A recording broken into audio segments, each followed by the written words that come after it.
Come on in, everyone. If you have any questions, you can go ahead and ask them. Got about 4 minutes, 3 minutes left, something like that. We do have a test due on Sunday, as well as some homework problems, so make sure you don't forget that. It's an online test, so nothing horribly scary or anything, but still.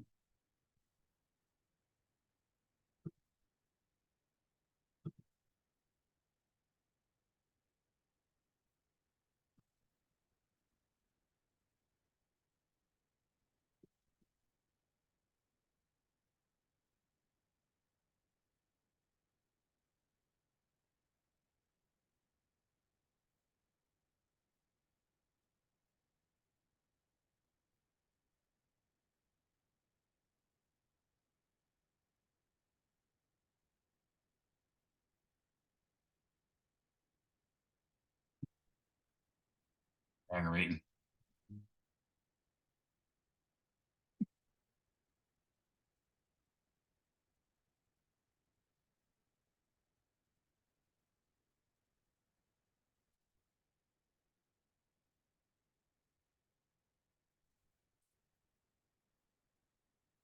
Got about 2 minutes left. Anybody have any questions?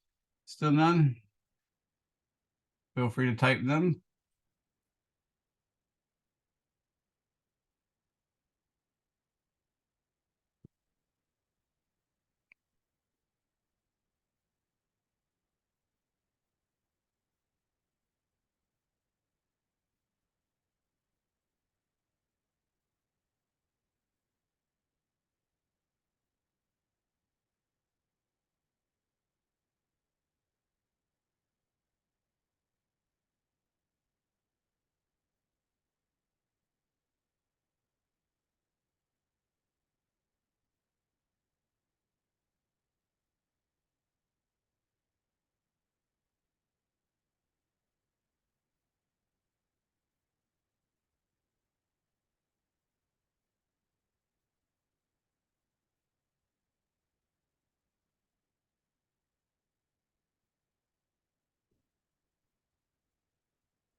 All right, got about half a minute left. Still no questions?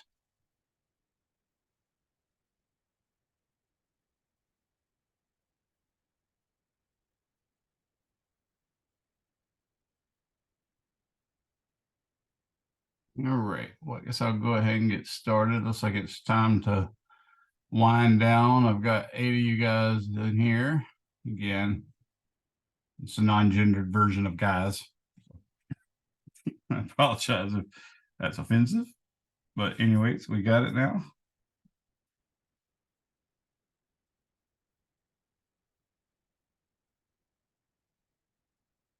Okay, so we're in chapter 11, and specifically, we're in chapter 11 on section 11.3. We've already done up through example 11.5. So I'm going to continue. Well, I say example 11.5, as you can tell, I was using the same examples from the book, but I was more or less the same examples, but I was changing numbers. Actually, I was just remembering out of the top of my head. So the numbers in some cases might match, in other cases probably didn't at all. So I got to continue on with that. And we've already covered some stuff in the past. For instance, I went over torque being R cross P, and angular momentum being torque being R cross F, and angular momentum being R cross P. So that section we need not do, but if anybody does have a question about that, make sure you ask me. especially if you don't know how to calculate a cross product. That's something you should be able to do upon finishing this class. So let's go ahead and get started. I'm going to jump into section 11.3 of the book, and we should be able to finish chapter 11 today. Next time I'll jump into chapter 14. And the way I got it planned is I'm thinking I might be able to do all of 14 in one day and then all of 15 in another. Maybe not. I don't know. We'll see. But we should definitely get through 14 before the Thanksgiving break. So hopefully that'll help you. All right. Let me go ahead and start by sharing my screen. Oh, and the person came in.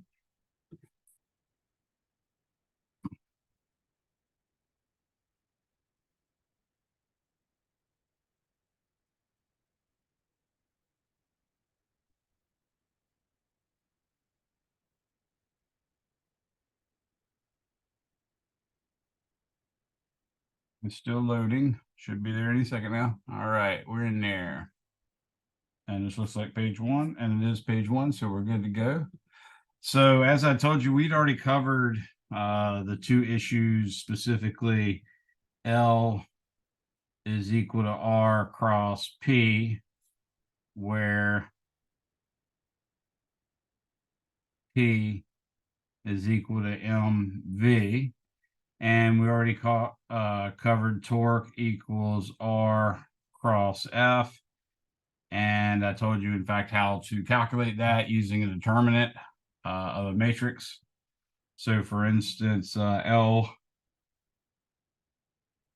is equal to the determinant of, just as a reminder here, you take I hat, J hat, and K hat and make that the first row of the matrix.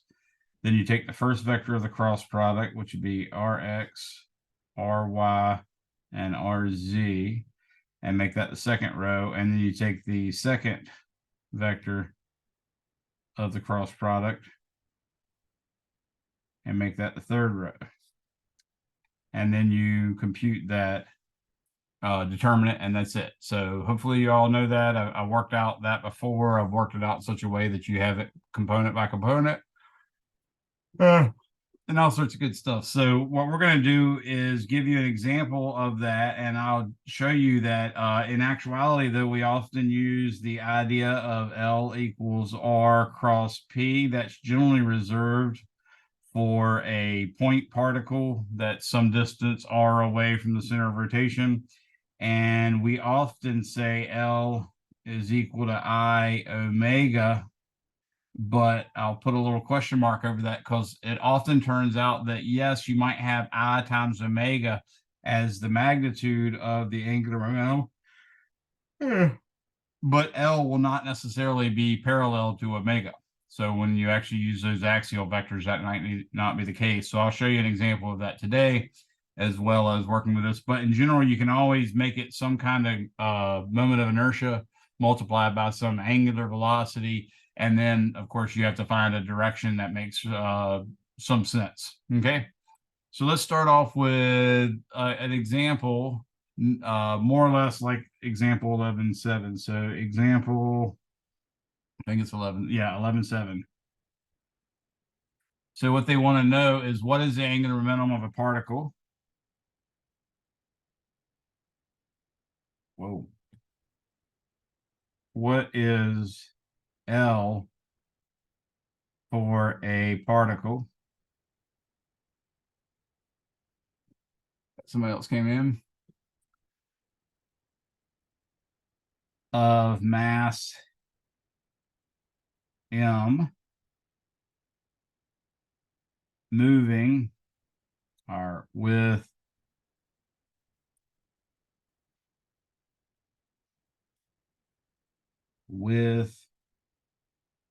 a velocity v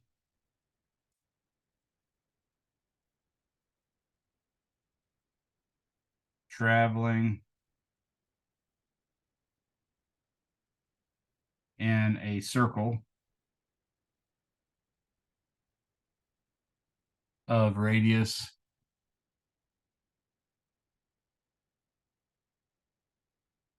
r. And I'll say counterclockwise. Okay. So that's the big question. What is it going to be? This is a particle. So I'm going to go ahead and draw a circle. Whoa, I thought I was going to draw a circle. So that's sort of a circle, but luckily it turned into a circle. So if you imagine for a second, we're going to have the center of the circle out to here is going to be a radius r. We're going to have a particle out here whose mass is m and a velocity that's tangential to the curve, which would be v. But that v, of course, is going to change at each second, and because it's going to constantly be accelerating towards the center of the circle, and that acceleration, of course, we know is going to have to be mv squared, or v squared over r for the acceleration, and therefore the force must be mv squared over r. So what we want to know is what is the angular momentum. If you want to consider L, so let's do the solution. So if you want to consider L equals R cross P as the way to go, then we can do that. And we could even go to L, and again, I'll put a question mark over it, I omega. So we can even do that. So if you do this, then you're going to say, okay, well, the L vector is actually given by R cross P. So I'll draw the R vector, which is that guy, and then the P vector, which would be that guy. And then, in fact, you can continue on. But the main thing that you'd see here is the angle between the R vector and the P vector are actually is 90 degrees. So the magnitude of L equals R cross P, remember for a cross product, the magnitude of A cross B is equal to the magnitude of A times the magnitude of B times the sine of the angle between them. Notice that's just like the dot product formula, except they use a cosine with it. But everything else is defined exactly the same way. The two vectors are supposed to be tail to tail, and theta is the angle between them. That's why I specifically extended that little dashed line here out this way, so that you could see at that point the v vector and the r vector were tail to tail.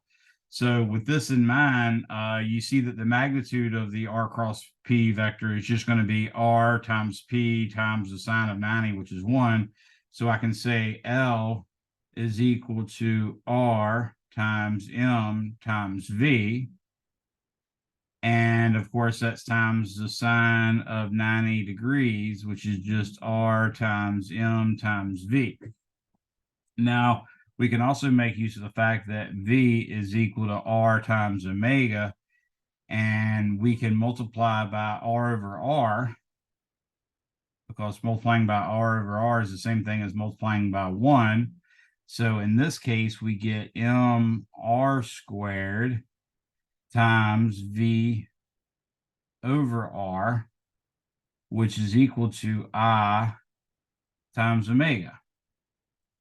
And in fact, if we wish to draw a coordinate system, let's draw our coordinate system like this. Let's say that's our x-axis. Let's say that's our y-axis. Then our z-axis is coming out of the page, like that. And we can see that, in fact, L can be written a couple of different ways. It can be r times m times v k hat, or it can be m r squared times omega times k hat, where this quantity right here is the moment of inertia for a point particle a distance r away. Remember, it's also the formula for the moment of inertia for a hoop. So for instance, if you took a bicycle wheel, you took all the spokes off of it, you maybe even beat the rim part of it down a little bit so it couldn't hold tires very well, then it'd just be a flat piece of ribbon that the spokes would normally go into, and there wouldn't be any tire on there. All of that from where the center of the axle used to be out to the rim that's now beaten flat is a set distance R, which we would call big R, and there's really no thickness, no appreciable thickness radially. So the only place the mass could be is a distance R away, and then the formula is the summation of M sub I R sub I squared. So you just get MR squared for a hoop, which is the same thing as you get for a point particle. So that's the answer. Anybody have any questions on this?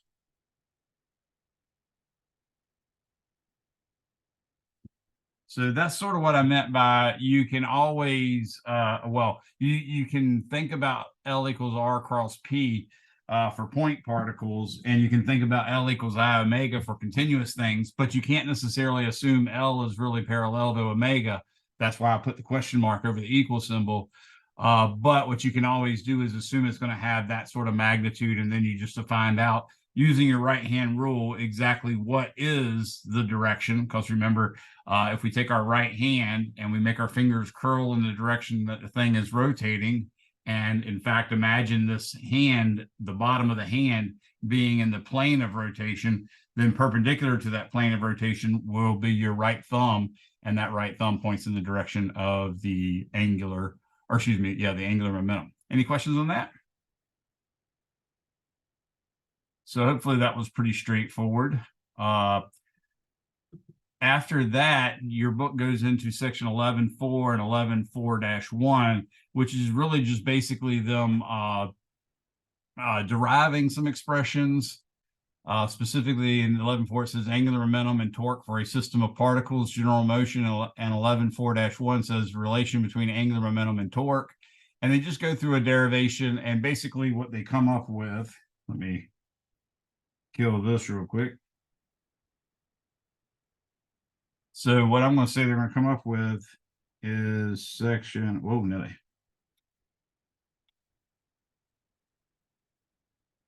Subsections 11-4 and 11-4-1.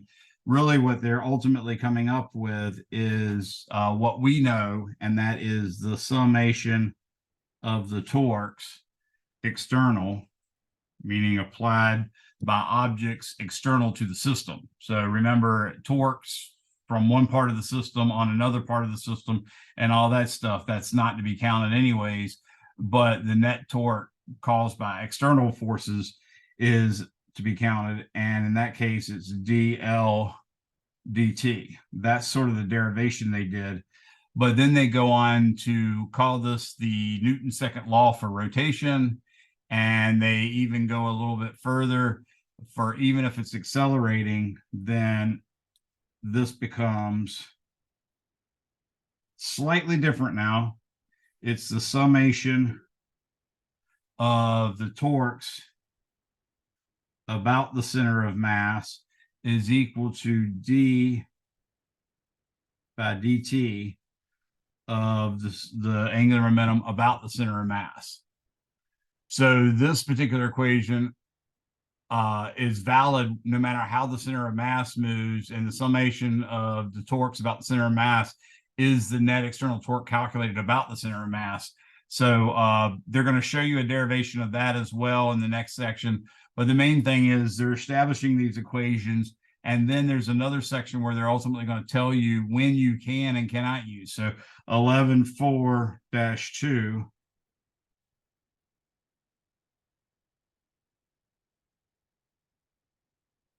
Well, I don't know why I wrote a D there, but that wasn't right. That's a derivation.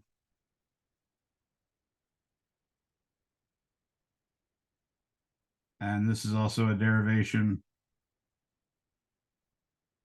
But again, you're not really responsible for those derivations. But in this case, this one gives a derivation of that. And later on, let me see if I can figure out what section it is, because I need to tell you that, yeah, 11.4-3, so subsection 11-4-3 is limits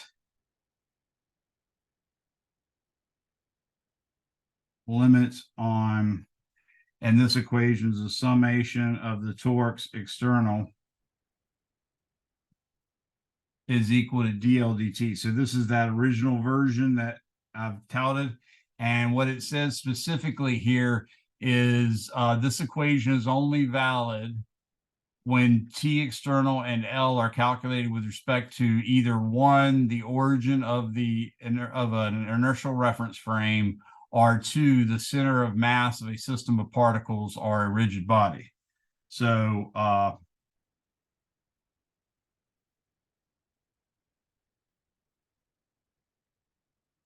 this has to be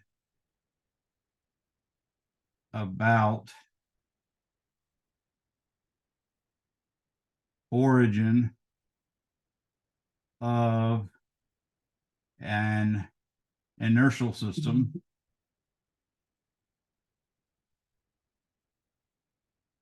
oops.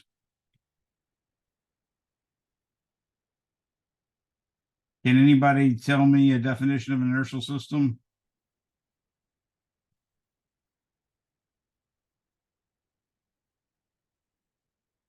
Anyone?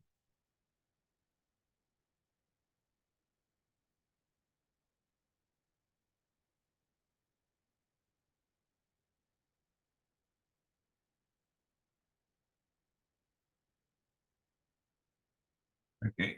Okay. So remember when I mentioned a inertial reference frame or inertial frame was when we were talking about relative velocity, and then I expanded a little bit to talk about that's how Einstein excluded gravity when he published his special theory of relativity. It was special because it only applied to the special case of inertial reference frames. And what he was doing there is he was saying, hey, I'm going on the assumption that this weird thing, gravity, which appears to reach out across space with no tethers, no strings, no nothing, reaching across space and grabbing stuff and pulling on it without actually touching it. It's called action at a distance. And to him, that seemed a non-inertial reference frame because in that reference frame, the objects were accelerating despite not seeing any forces. So in this case, all we're saying is it's an inertial reference frame if the law of inertia appears to hold. So in other words, if you're in a reference frame that's moving with a constant velocity relative to some other inertial reference frame, then that's good. You can do it. You can go about the origin of that inertial reference frame and everything will work fine. If you don't do that, though, if you don't have an inertial reference frame, then you have to take and calculate the torque external and the angular momentum of the system. Both of those have to be calculated about the center of mass of a system of particles or the center of mass of a rigid body. So that's the key there. Otherwise, that equation is not used. You'll know we already used it in the past, and that was valid there because I was taking the center of the pulley and calculating everything about that, and the pulley wasn't accelerating or anything like that. So that made it an inertial reference frame. Anybody have any questions here? All right, so keep that in mind. Let's go ahead and go to section 11.5, and there's some examples I'd like to work there. So let's start off with the Atwood machine, and this one's kind of interesting. I like it. It's an entirely different way to do the Atwood machine. Remember, we worked out the Atwood machine where I basically said the summation of the torques is equal to I times omega. I calculated I, the moment of inertia for the pulley. We treated it like it was a disk, so we had 1/2 mr squared. And then it was I times alpha, and we just were able to remove alpha and replace it, for instance, with A equals R times alpha. So alpha is A over R. And we could also use the free body diagram for the mass on the left and the free body diagram for the mass on the right, and the fact that V equals R omega and A equals R times alpha. All that together gave us an acceleration, a left tension, a right tension, all that good stuff. So here's one where we can bypass a lot of that. And this is example 11-8. So in this case, we have an Atwood machine, and I want to draw the Atwood machine. So there's our circle. I'm going to say the radius of this circle is just capital R. Whoa, evidently. The radius of that circle is just capital R. I will also say that there is a mass on this end. And this mass is, let's call that one, actually, let's call that one big M. Oh, no, I don't want to do that. I'm going to call that one M sub A. And then this mass over here, I'm going to call M sub B. And this object's going to have a radius R and a mass big M. And it's not going to have any friction on it or anything like that. But I would like to calculate the acceleration of these, assuming that the ropes don't become stretched and that they don't become slack. So that's what we're trying to do. So what is A for the Atwood machine shown?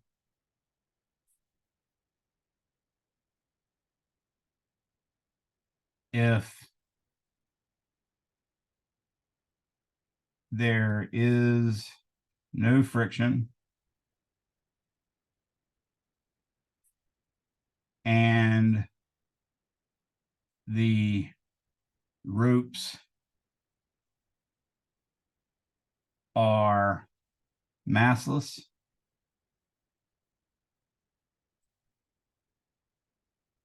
don't stretch,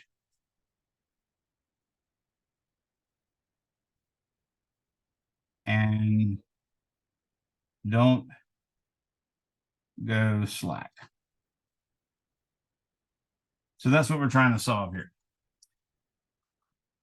Solution. So the solution in this case, we're going to use the summation of the torques external is equal to dl dt. Whoa, no. I just tried to wipe a hair or something off the screen and flip everything over. Okay, so what I'm going to do is we're going to go on the assumption that the acceleration is going to go this way. That's the A. That's also the A this way. And that's also the alpha this way. Okay. And in fact, I'm going to say that any torque in this direction is going to be the positive direction. So I can now write out the summation of the torques external. Actually, I won't even, oops.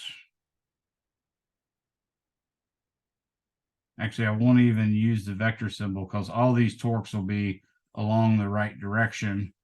But they're all namely in one dimension at this point. So I'll get rid of that. Okay, so since we're talking about everything rotating this way or this way, all the torque will be into the page or out of the page, and into the page will be a negative direction and out of the page will be a positive direction. So first off, I've got mass B pulling in the positive direction, and that torque would be MB times G, that's the force. And that force is perpendicular to R, so I'm going to put R there. And then MA is actually tending to rotate it in the counterclockwise way, which in this case we're calling negative. So I will get MA G times R, which I can ultimately write just MB minus MA times G times R.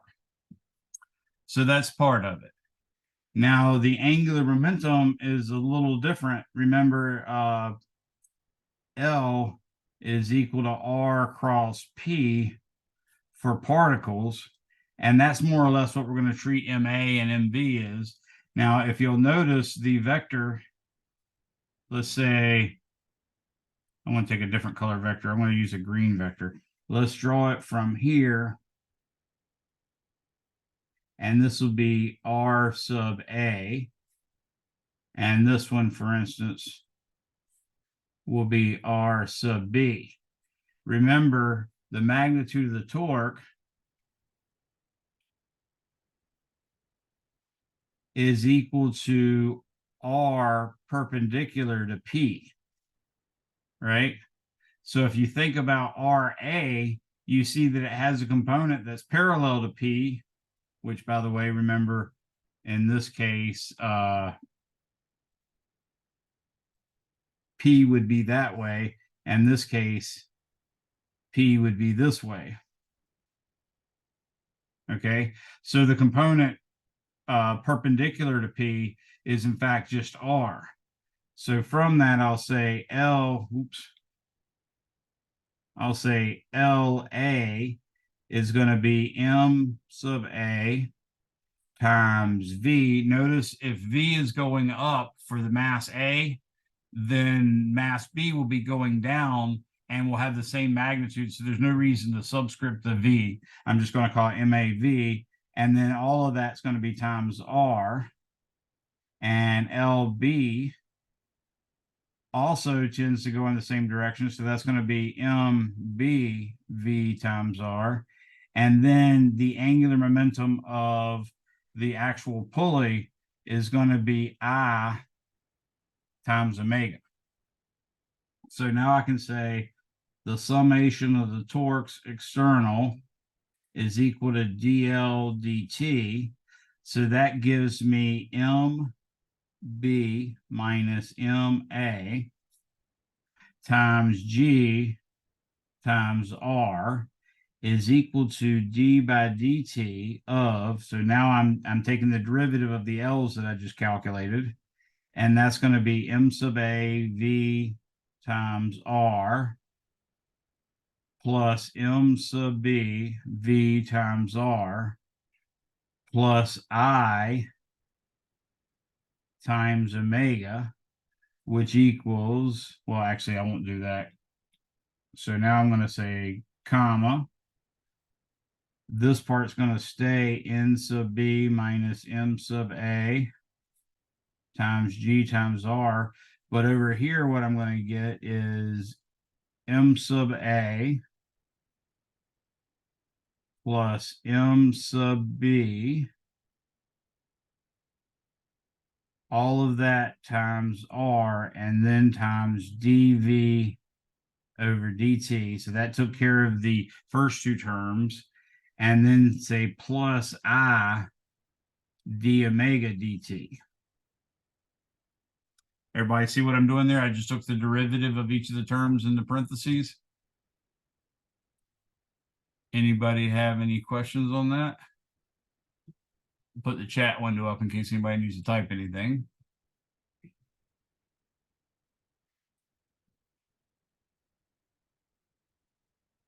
Say nothing? Okay. All right, so d omega dt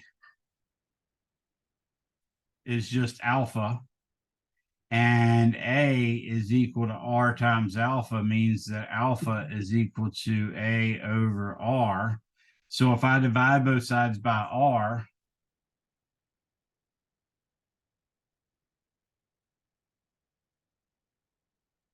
then I'll now get M sub B minus M sub A times G is equal to M sub A plus M sub B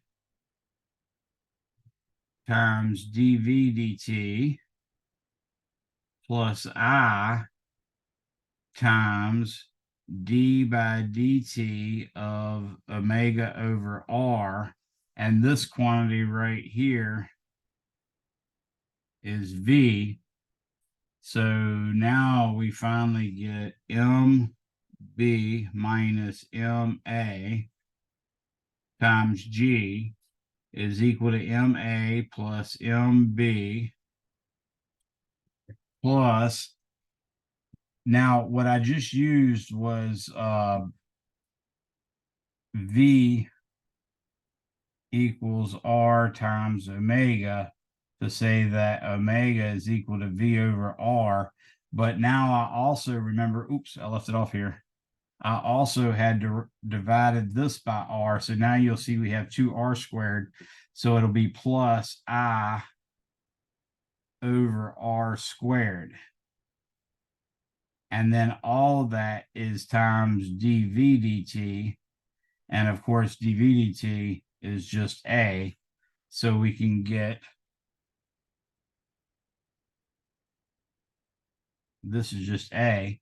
So we get a is equal to mb minus ma over ma plus mb plus I over r squared.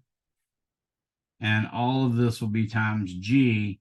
And you should recognize that as just one extra term beyond what we got for the straight Atwood machine, but exactly the same thing we got for the Atwood machine when I used a disk for the pulley. Remember I said I was 1/2 mr squared. If I put in 1/2 mr squared for I in that denominator, you're going to get 1/2 capital M in there. And that's exactly what we got last time. So any questions on that one?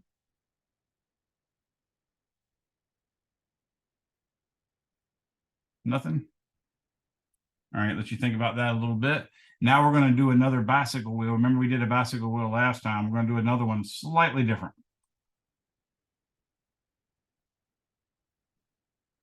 So what they want to do with this one is, I'll explain it as I go, but this is example 11.9.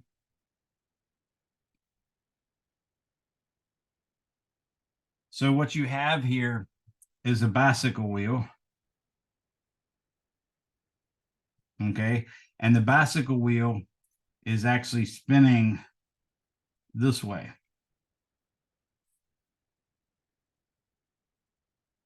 And that's back behind the board. And therefore the angular momentum of this is L, just like that. Okay. What I'm going to do is I'm going to treat this as if it's the x-axis. I'm going to treat this as if it's the y-axis, and I'm going to treat this as if it's the z-axis. Now, what's going to happen is, let's imagine for a second that there's a handle on this, and a person's holding it by their hand, and they're going to try to rotate it that way. So you have the bicycle wheel, it's spinning like this, person's holding it by their hand, and what they're trying to do is take their hand and lift it up like that. That means they're actually trying to apply a torque around the x-axis. So while holding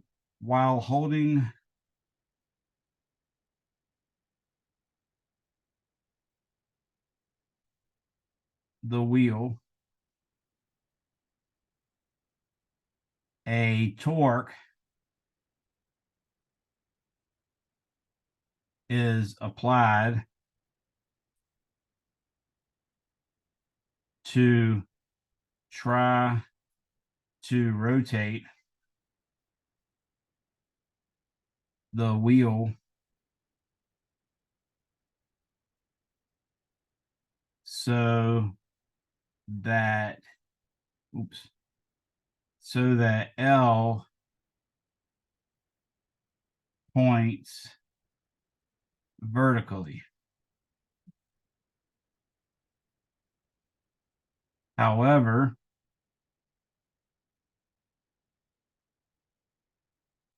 when the torque,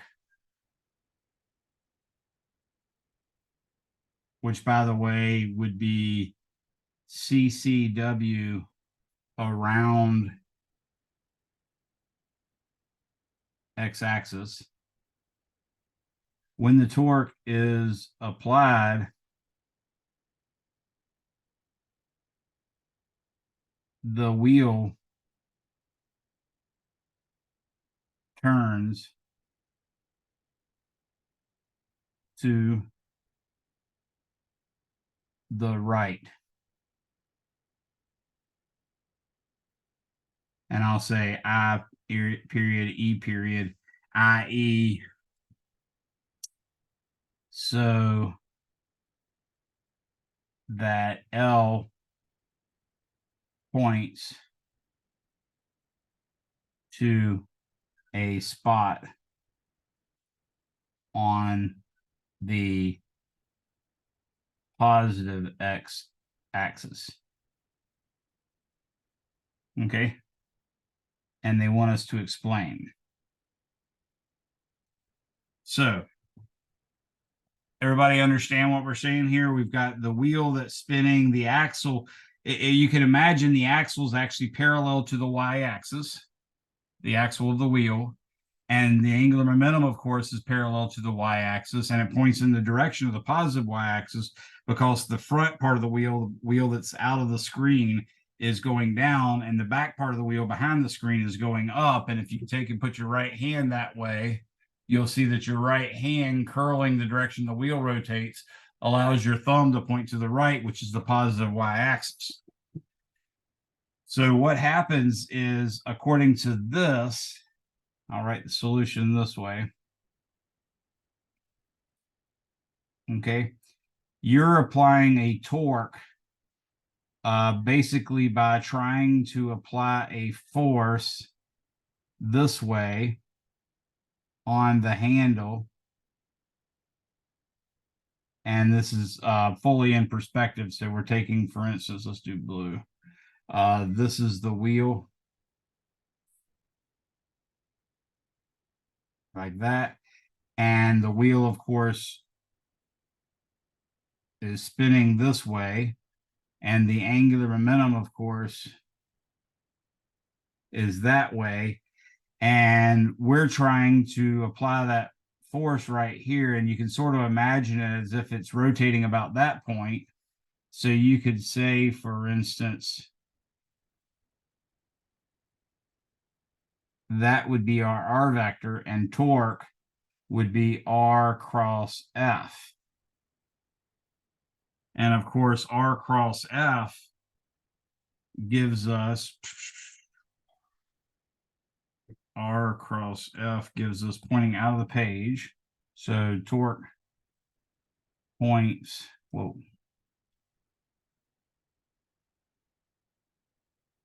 out of the page. Does everybody understand how the torque points out of the page when I say it's R cross F and I show you that R and I show you that F? Anybody have any questions on that?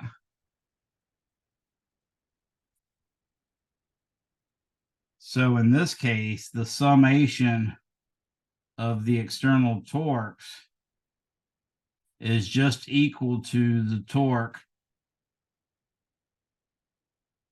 by the hand. Okay. So the summation of the torques is equal to dl dt, implies the torque due to the hand is equal to dl over dt. But torque points out of the page, and you see dl is equal to torque times dt, which means this points out of the page too.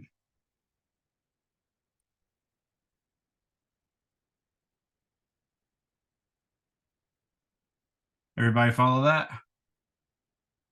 Remember, dt is a differential time. It's a scalar. It can't be negative.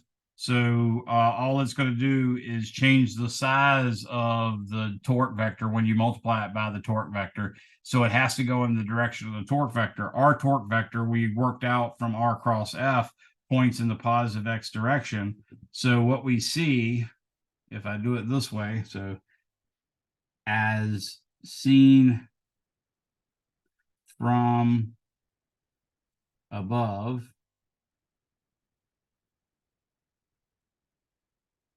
we have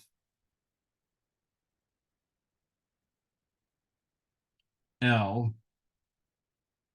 This is the initial angular momentum of the wheel.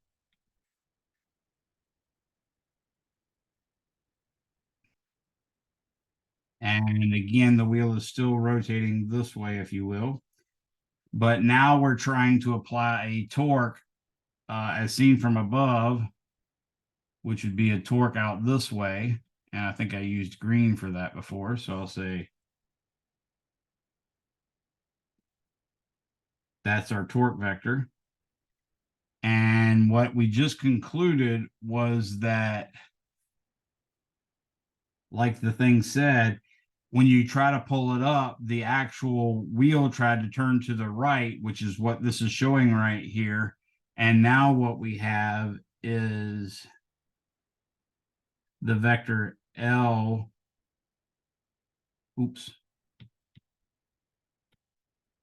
L plus delta L. And this guy right here is delta L. Does that make sense?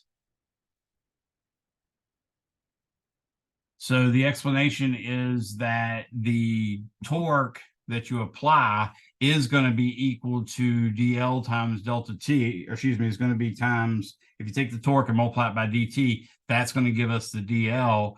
And since the torque points in the positive x direction, then the dl and therefore the delta L points in the positive x direction. So that's why the wheel turned to the right as you tried to lift it up.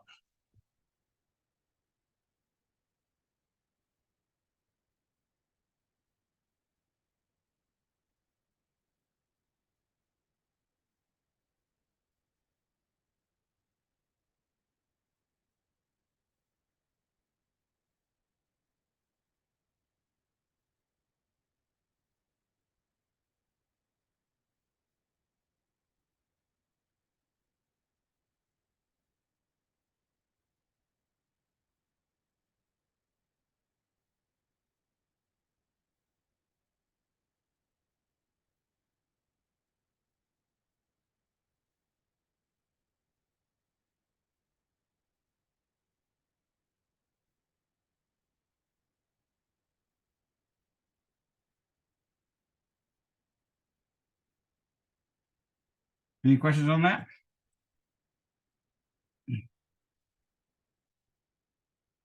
All right. Now there's another part in here that your book does, and I think it's really cool that he does it. And I don't remember another book doing it, but I really like it. When I first saw this, when I first started teaching, I hadn't used Giancole's before. I had used Surway and I'd used Holiday and Resnick and a couple other books. But really, I hadn't used Giancole very much. And Giancole had this part in there, and I really liked it because it actually made some sense to me why we balance tires. So let me show you the drawing. What we're going to imagine here is we have an axle right here. And then that axle has a rod going across it. Whoa, no, I don't know what happened. Oh, that was really cool. Sorry. My hand hit something. Okay, here's the little rod that we're talking about. And then, of course, the axle continues downward this way and continues downward this way. And what we're imagining in this scenario is that the axle is rotating this way. Now, on the end of this rod is a mass, and on the other end of the rod is another mass. We'll call this one MA, and we'll call this one MB. And they're actually equal masses. And I'm going to say that this angle right here is the angle phi. Now, you can imagine this axle coming up like this. And since it's an axle, it actually has to have like some kind of system to hold it in place. And what you might imagine is, let's use a different color. You might imagine a piece of metal that's like a little rail system, if you will. And then another piece of metal that's like a little rail system here. and then inside there's something to keep dirt and stuff out of there. And maybe you're going to have a really big wheel. So this would actually be a lot better if it was a little bit more round. But I think you can imagine what we're saying. We're going to say there's one big ball bearing in there. And then on the other side is the same thing.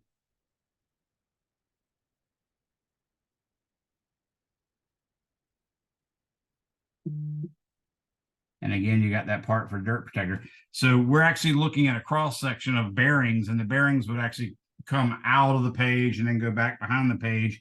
And then there'd be a similar setup right here and right here. And that's what's allowing that to spin. But if you look, you can see, well, there's an R vector that points, let's say,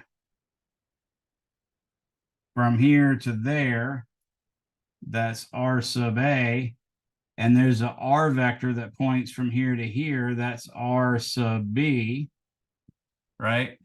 And then, of course, this thing is actually going into the page. So velocity, let's see.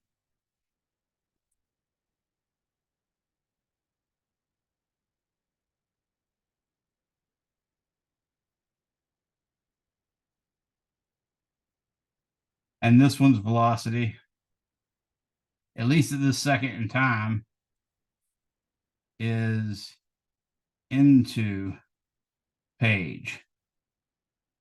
Okay. So if you do R cross P, you get an angular momentum vector LB equal that way, and you get an angular momentum vector LA is equal to that way. Okay. And we also get an omega that would just be straight up and down. Okay. So if you look at this, what's going to happen is right now the mass on the right is going into the page. The mass on the left is going into the page. So the delta L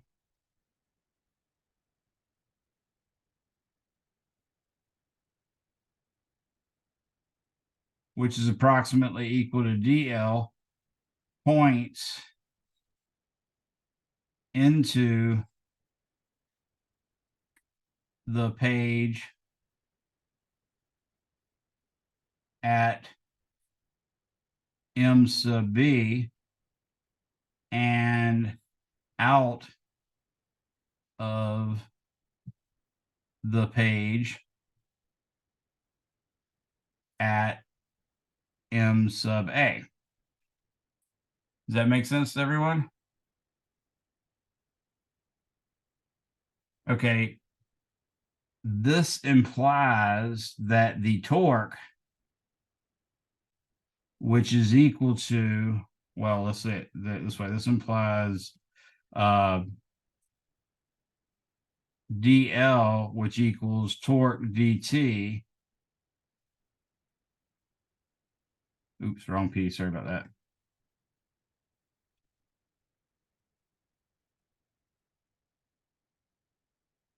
This implies dl implies torque is parallel to dl.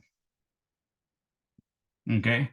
So if you have a torque into the page, what way does that tend to rotate this this axle? Can anybody tell me that? A torque into the page.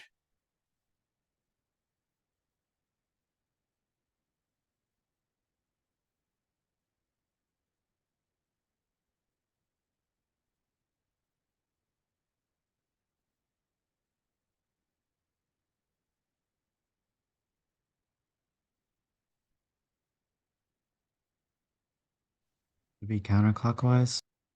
Yes, it'd be counterclockwise. And lo and behold, your book says this is going on. It says there's a force this way from the bearing.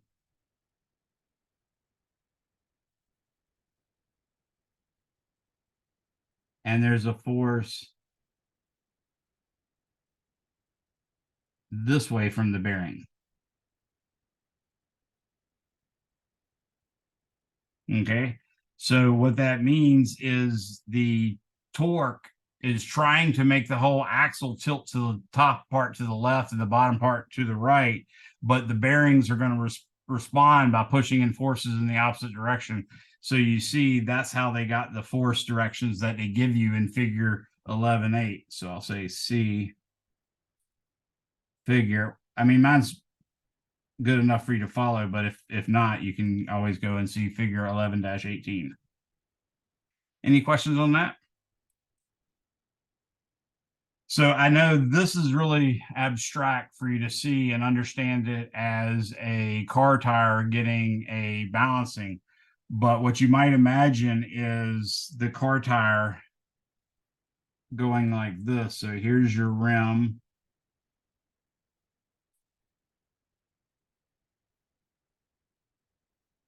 Like this. Okay. Oh, is that right? Let's see. No, that is not right. Sorry about that. Let's imagine your car tire going, or your car rim, if you will, going like this and this. And what I'm meaning here is that's the little bead that holds your tire on, or it sort of looks like it holds your tire on, but dang it, but it comes down like this and comes down like this. And your tire would be up above that to the right and over to the left of that, as well as out of the page and behind the page. So the tire is tending to rotate in, let's say, this direction. Okay. But if you have a little bit of mass right here and a little bit of mass right here, that would make it off balance. So you can now see that this is like M sub A, and this is like M sub B. So hopefully with that, oh, that was terrible. Hopefully with that drawing, it makes you see it a little bit better. By having those two of different masses off centered like that, then it's going to tend to cause it to weigh on the bearings exactly the same way that it did before, and that would be a problem. So what you'd ideally want to do is put a weight equal to MB here and a weight equal to MA here, and that would counteract it. Does that make sense?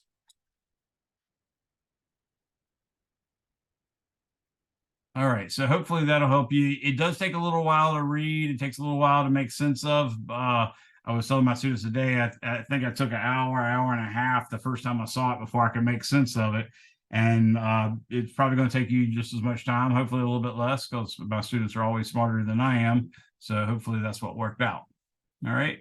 It does talk in section 11-5-1 about a rotational imbalance, and they work it out for you. I'm not going to require you to do that. That's a little bit more tough than I'd normally like to do this, but it's certainly a reasonable thing. It's not unlike something that another instructor might require you to do. So by all means, look over it, read it. If I give you something like this on the test, it's going to be a very straightforward one, not quite as complicated as this guy. So you can check out 11-10 yourself, but I'll say example 11-10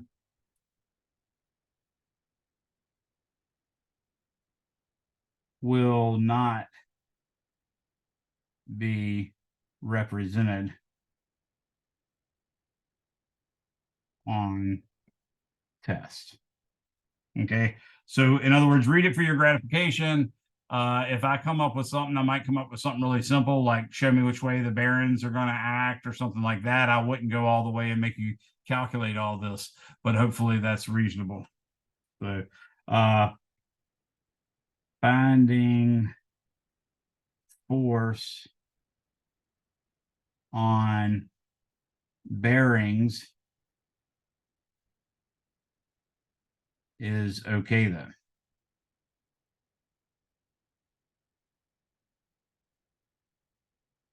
All right, so let's move on to the next section. In the next section, 11.6, they're really talking about conservation of angular momentum.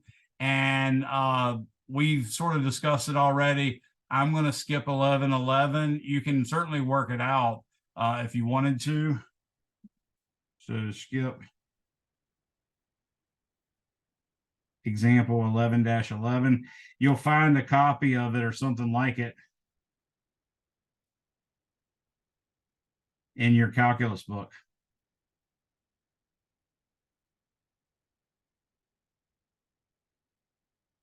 I'm not requiring you to do it, but it is kind of nice to actually derive Kepler's second law, or you can assume it's like proven that way or something like that. What I do want to do is imagine a bullet. So this is example 11.12.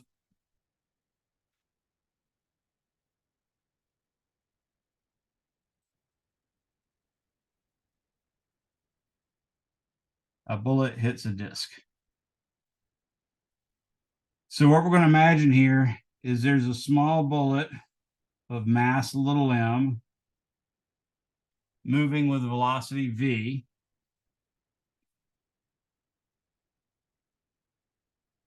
And there's a circle, a cylinder of mass big M, of mass big M, and let's say radius r like that. And it is a cylinder. And it's free to rotate about that axle right there. And what's going to happen is this axle, or excuse me, this circular disc, which now I'm going to try to make bigger. Okay, that's pretty good. So this circular disc is going to have embedded in it a bullet of mass m up there. And what we want to know is what is omega. So what I'm going to do is I'm going to calculate the conservation of angular momentum. So here's our solution. The net external torque is equal to 0. Therefore, dl dt equals a constant, or excuse me, equals 0.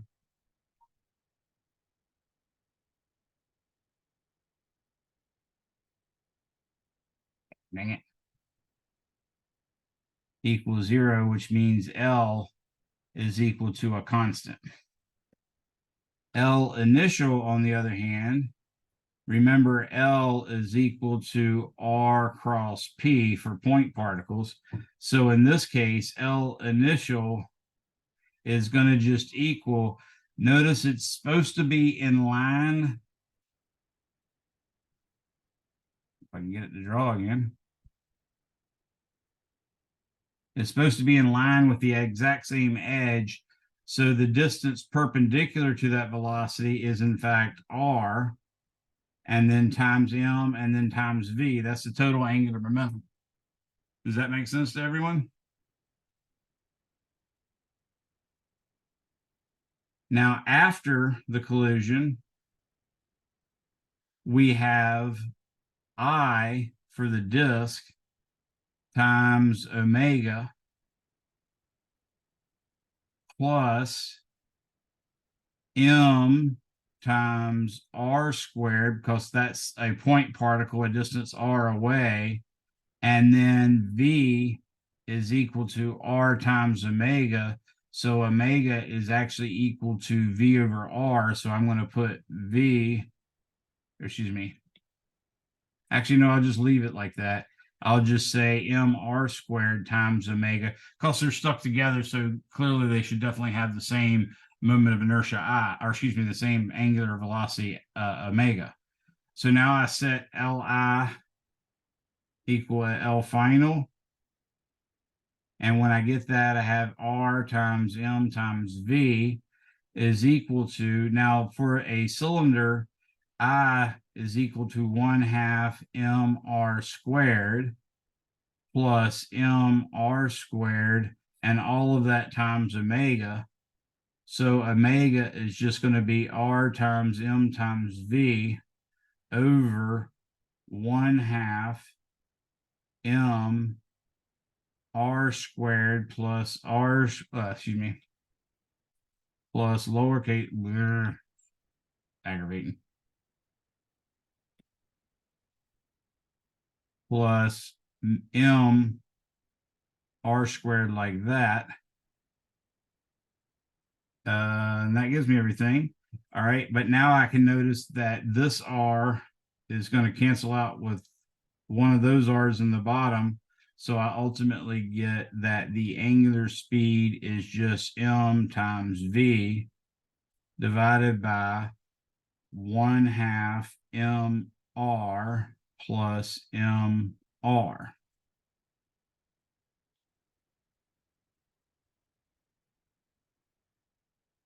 Any questions on that?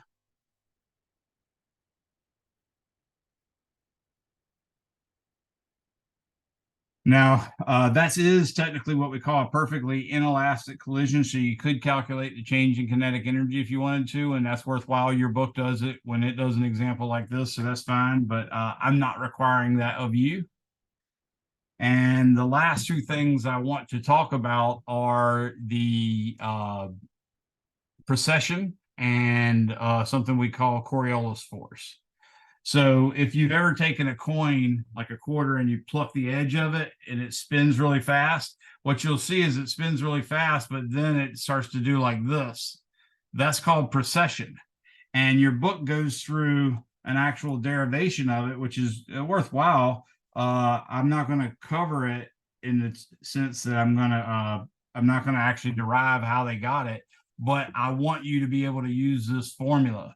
So the precession, angular speed of precession. Whoa, Nelly. So angular speed of precession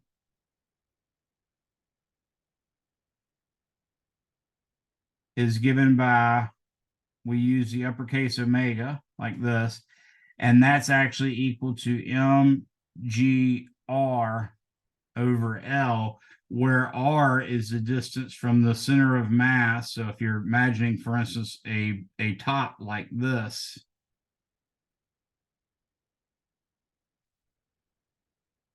okay, then let's say this is the center of mass, then this distance from here to here is the R. Okay, so the M is the weight of this thing, and the angular momentum, L, is equal to the moment of inertia times the angular speed. So this is a formula I want you to be able to use, but really just on the straight plug and chug problems. I will tell you that, for instance, well, let's ask you, do you guys know of any things that precess other than the coin that I just was talking about? And if you haven't seen that, definitely get you out a quarter, a penny, a dime. Of course, the bigger ones are a little bit more exciting. So a 50-cent piece or a silver dollar would be even better. But pluck it on the side in a table big enough where it can move a little bit without falling off. And you'll see that not only does it spin like this, it spins and then does this number. Okay, that's the precession. So does anybody recall anything that precesses in nature or anything? The Earth. Yes, the Earth. And that's part of, for instance, the calculation of global climate change, sort of. In the case that there's a guy by the name of Milankovitch who postulated that there's these things that happen to the Earth over time. The orbit of the Earth sometimes gets more elliptical and sometimes more circular. When it's at its most elliptical and the planet is, of course, farthest from the sun, if that happens to happen at the same time as winter occurs, which is the opposite of what's going on right now. Right now, our sun's actually closest to us during June. So, or excuse me, our sun's actually farthest from us during June. During December, it's actually close to us. So we're getting a little bit warmer scenario. But if you change that around, then you could get a slightly colder season if you're actually farther away during the winter month. Also, the tilt of the Earth's axis, which is normally 23.5 degrees, well, that does this little thing as well, does an additional precession, and that can make it go a little bit higher than 23.5 degrees. And when you have 23.5 degrees and it moves to larger, that means your seasons are more severe. So you have a more intense winter and a more intense summer. And then also, there's a instance where I can't remember the third thing, but the precession can actually cause that to tilt that way. When those three things, and like I said, I just drew a blank on the third one, when those three things combine, all of which to make the cold of the cold the coldest, then Milankovitch hypothesized we would get a ice age. And you can just run the figures, figure out how long it takes for each of these different processes, one of which is the precession of the Earth. And the precession of the Earth, if I remember correctly, is on the order of 40,000 years. It might be 20,000, but I think it's 40,000 years is the period of precession for the Earth. But when that lines up at the same time with the more extreme tilt, lines up with the more extreme distance during winter, then you should get a more extreme winter, and therefore you could have an ice age. And his data basically fits, but there's like one set of data that's not that great. But we do know that that particular set of data was taken in an area where maybe the local geology, for instance, if you took temperatures inside of a hole in a cave, then it's not going to be quite as effective as taking one out in the open field. But it's something like that. So I think we're sort of on the point where we've concluded that Milankovitch was right. But either way, that is, yes, one of the things. And it's also the reason, for instance, that we have a line called the Tropic of Cancer that, if I remember correctly, is 23.5 degrees north latitude, and a Tropic of Capricorn that's 23.5 degrees south latitude. It turns out that when we experience summer solstice, that's when the sun is the highest,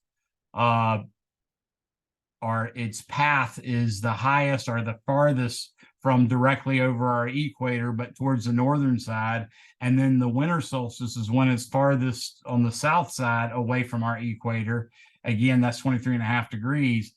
That used to happen, for instance, the winter solstice used to happen when the sun was in Capricornus, and the summer solstice would happen when the sun was in Cancer. So they named that the Tropic of Cancer and the Tropic of Capricorn.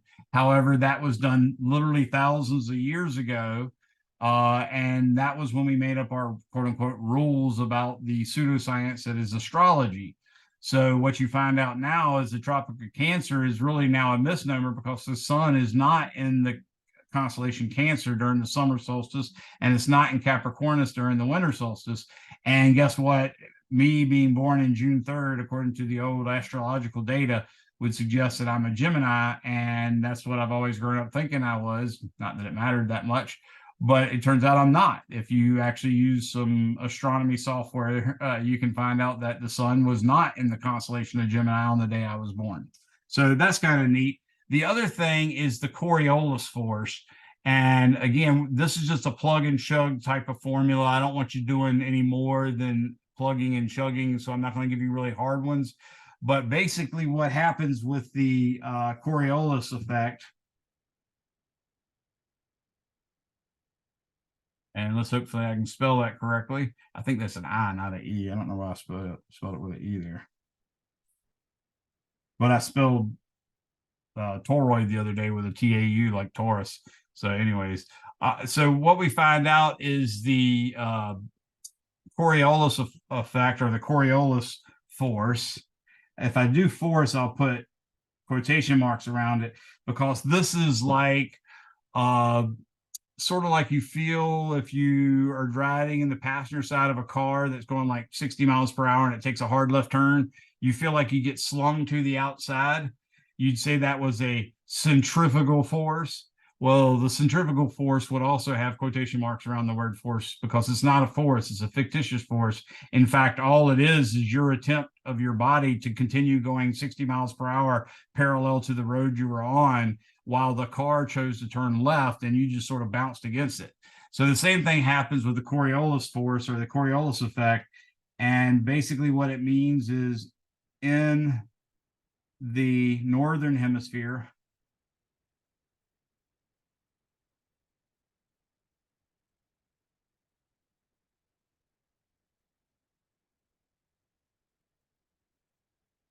things are deflected. Oops. Deflected to the right. And of course, southern hemisphere would be to the left. So if you look at our Earth, for instance, and we're in the northern hemisphere, let's draw an equator. So that's our equator. If you attempt to, let's say, fly, I'm going to draw the United States here. Let's pretend the United States is nice and green. So here's the North Carolina, here's Florida coming down here, the Gulf of Mexico, Texas, stuff like that. Obviously, here's the Great Lakes, stuff like that. Now, if I go on a trip to try to fly straight from, let's say, Florida to Virginia, what we know is going to happen is the Earth is going to, in fact, rotate under us. And that's really the cause of the Coriolis effect. So actually, let me just draw it this way. Oops, that was bad.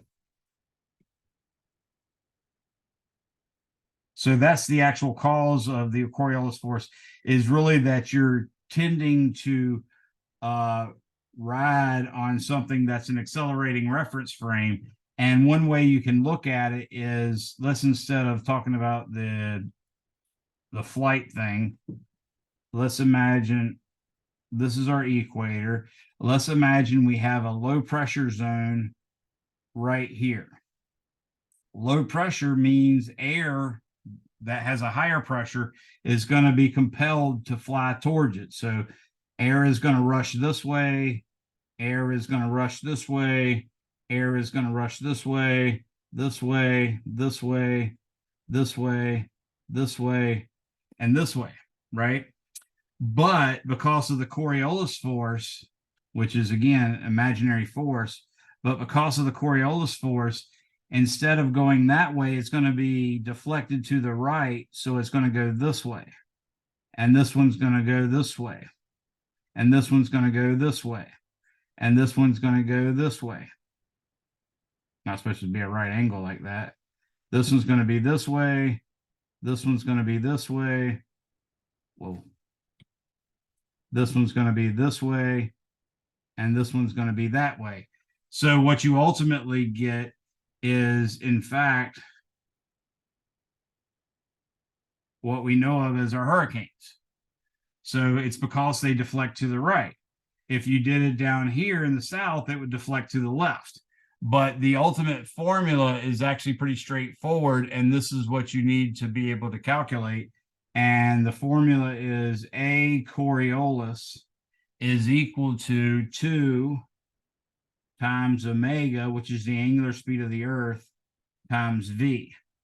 So basically, straight plug and chug problems like that are certainly fine for you to know for the Coriolis force, but that's about it. You'll have a more advanced mechanics class where you'll learn more about that later on. But from that, you do have some understanding of how the hurricanes form and how they call them, of course, anticyclones in the southern hemisphere and all that good stuff. So anybody have any questions on that? All right, so just a reminder, I've got practice test 7, which covers chapters 9 and 10. That is open. I opened it last week and it's due this Sunday. And the actual test itself is also open, and that's due this Sunday as well. So on the 19th by 11:59 p.m., you all have a test 7, an online test. You're allowed up to, I think I made it 4 attempts, and you're allowed 75 minutes, but you got to get it done. So put it in your phone or something to remind you. I'm running out of time, so I can't like just keep giving people extensions on them. So I really need y'all to get this done on time. But that's what's due on Sunday. But your chapter 11 homework's also due on Sunday, and you should have plenty of time to do that. Thursday, or excuse me, Wednesday when we meet, we will jump into chapter 14. I'm going to save 36. If I do it at all, I'll save 36 to the end of the semester. But as it stands right now, I'm going to attempt to cover 14 and 15, and that's it. So I think I can cover at least 15 in one class, but I'm pretty sure I can cover 15 and 14 each in one class. So we'll see what happens. But either way, we still got Wednesday and Monday of next week. So you guys are free to go. I appreciate everybody coming, and I will wait for the last person to leave in case anybody has any questions. I have a quick question. Yeah, Brandon. Does the Coriolis force go all the way to a central point, or is there like a circle of like non-affected area? Like like Ivory Cane is kind of clear. Like, does that apply to anything as far as the scale goes, or is that only because it's so big? So if you get near the equator, that there becomes a problem where it sort of cancels out, because you can tell at the equator above it, you're supposed to be deflected to the right, but below it, you're supposed to be deflected to the left.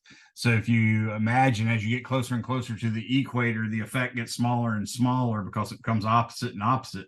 So that's about the only area where it goes to nothing. And it really only acts on rather large masses like, big storm systems and stuff like that. So for instance, The Simpsons made up an episode where the toilet spun backwards in Australia. That's not a real thing. That doesn't happen that way. But it's kind of funny. So I enjoy talking about it. But yeah, there's no necessarily place where it goes, quote unquote, where all of the things are directed towards. It really is if you take and use your spherical or cylindrical coordinates and derive the second order derivative of r, just the plain r vector, which has r times r hat. If you take the second derivative of that, you'll see that you get a 2 omega v term, and that's really where it is. It's nothing but the fact that the Earth is rotating under you, and the Coriolis force is what makes you feel like you're drifting, when in fact it's the Earth just scooting by under you. Okay, that makes sense. All right. All right, thank you. That helps. Anybody else? Hopefully I answered that question well. All right. Well, I Hi, will let you get. yes, Yes, yes, Alyssa. I have a question, Professor. Mhm. I know I'm kind of late asking about this, but forgot to ask you when I was the last person in your last class. I mean, in the last class, and I forgot Mhm. to ask when I hung up. During the last test, the midterm, I did not do that great on. Gotcha. I had like issues with the opening up the lockdown browser. I had to like re-download it on my computer. And because of that, I had only like less than 30 minutes to take it. Boy. So I'm like wondering, like, am I able to like still like Absolutely. pass this course if I just do well on the other two? Yeah. Or is that like So here's the deal. Those first 2, I dropped the lowest. okay? And then it's just the highest of the first 2 plus the final.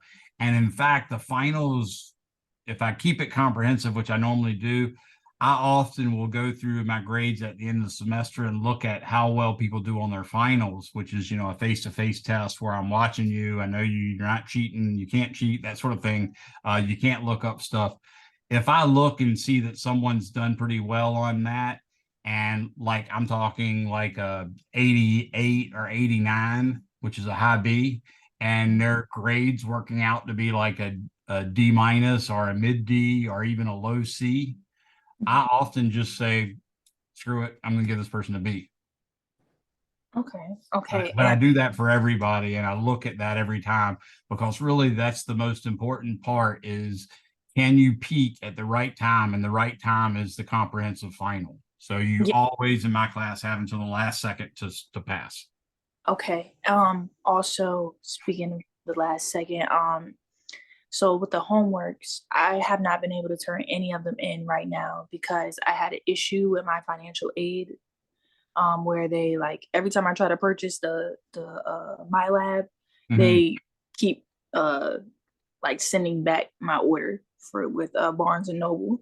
So Gotcha. I'm working on getting that this week. I'm just about to go and just pay for it out of pocket. It just took me a little minute to get the money for it. Am I still gonna be able to like